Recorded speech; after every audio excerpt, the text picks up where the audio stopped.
चलिए जो टॉपिक करते हैं। एक चार्ज हमारे पास छोटा क्यू है, बड़े क्यू के जब अराउंड मूव करता है तो क्या होता है, किस टॉपिक के अंदर बात करें, हम कर रहे हैं इलेक्ट्रोस्टैट के अंदर। तो ठीक है, हमने इसके बीच की रेडियस मान ली आर। तो कोई फोर्स को आगे मूव कराएगा, वो फोर्स हमारे पास क्या होगा भाई, k q q upon r square. Coulomb's force है, जो दोनों के बीच में फोर्स लगेगा, दो चार्ज के बीच में फोर्स क्या होता है, कूलम्स लॉ होता है। तो एफ इजिकल टू के q one q two upon r square. तो एक क्यू हमारे पास ये, एक क्यू हमारे पास ये।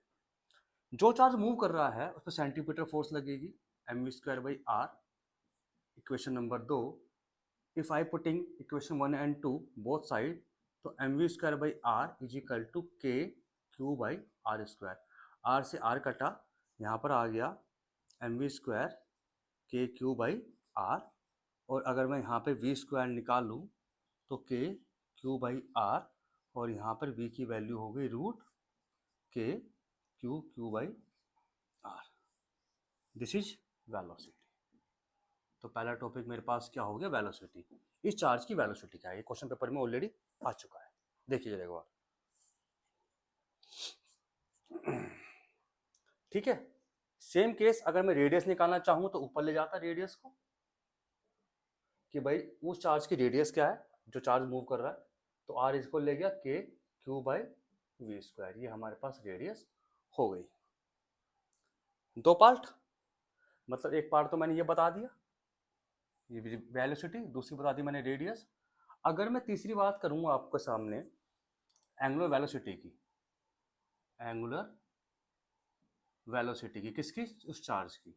तो एंगुलर वेलोसिटी जब भी हम कोई काम करते हैं, इसके बाद हम एक फॉर्मूला लगाते हैं, v is equal to r omega. v is equal to r omega, omega हमारा एंगुलर वेलोसिटी होता है, तो v बाई आर। तो वेलोसिटी कितनी है मेरे पास, फॉर्मूला ये रहा, ये आर का फॉर्मूला वो है, जो भी आप पुट करना चाहो। v की वैल्यू मैंने पुट करी कौन सी, के क्यू बाई आर, और डिवाइड बाई आर। तो ओमेगा की वैल्यू कितनी आ गई, के क्यू बाई आर रूट में, और 1 अपॉन आर। ठीक है, आर कोई बाहर हमारे पास है, ये आंसर मेरे पास इतना भी हो सकता है कि 1 अपॉन आर के क्यू बाई आर। ठीक है, ये आपका एक आंसर हो गया एंगुलर वेलोसिटी। देखो एक बार, तो हमारे पास मैंने तीन चीज निकाल दी अभी यहाँ पर आपके सामने, एक वेलोसिटी, एक रेडियस, एक एंगुलर वेलोसिटी। सिंपल सी बात है, जब भी कोई चीज मूव करेगी, चाहे कोई बॉडी भी मूव करे, तो पहले निकालते हैं बच्चों में क्या, वेलोसिटी। क्या निकालते हैं हम, वेलोसिटी। फिर निकालते हैं हम रेडियस, फिर निकालते हैं एंगुलर वेलोसिटी। एंगुलर वेलोसिटी निकलने के बाद हमारे पास निकलती है फ्रीक्वेंसी, देन निकलता है टाइम पीरियड। ठीक है जी, चलो यहां तक करो अभी। तो इसको मैं रफ कर रहा हूं, टॉपिक को मैं आगे बढ़ा रहा हूं। तो जब भी मेरे पास ये निकल जाएगा ओमेगा वेलोसिटी, तो एंगुलर वेलोसिटी के बाद मैं निकालूंगा भाई ओमेगा फॉर्मूला कितना होता है, 2 पाई न्यू फ्रीक्वेंसी। फ्रीक्वेंसी कितना होता है, ओमेगा अपॉन 2 पाई। तो जो आपको ओमेगा आया है उसको 2 पाई से डिवाइड कर दो।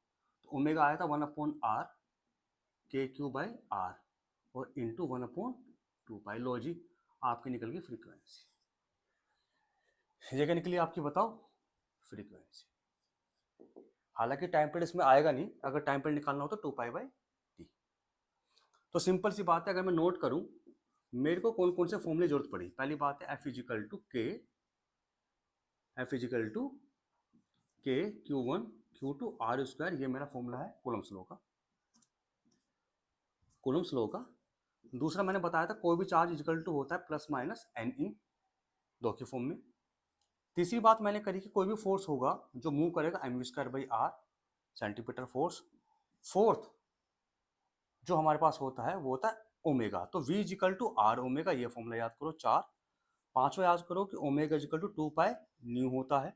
6 याद करो nu is equal to 1 upon t होता है। तो अगर मैं यहाँ पे बात करूँ आपके सामने, मैं आपके सामने नाम लिख देता हूँ यहाँ पर। ये जो W दिख रहा है इसका नाम है एंगुलर वेलोसिटी। जो ये आपको दिख रहा है इसका नाम है फ्रीक्वेंसी। जो आपको T दिख रहा है इसका नाम है टाइम पीरियड। तो अभी तक हमारे पास ये फॉर्मूले कुछ आए हैं जो यूज हुए हैं। डायरेक्शनल फॉर्मूले मैंने ऑलरेडी करा दिए थे, ये 3-4 फॉर्मूले आपके सामने आ चुके हैं। ठीक है, ये टॉपिक खत्म हुआ मेरा। कौन सा, कि एक चार्ज मेरे पास क्यू है जो मूव करता है किसके अंदर, अलोंग क्यू के अलोंग। ऐसे ही मैं इस क्वेश्चन करूंगा जब ये इलेक्ट्रिक फील्ड में घुमाऊंगा उसको मैं। ठीक है जी, चलिए इसे उतार लो यहाँ तक, ये नोट्स में आ जाएगा आपके। Thank you.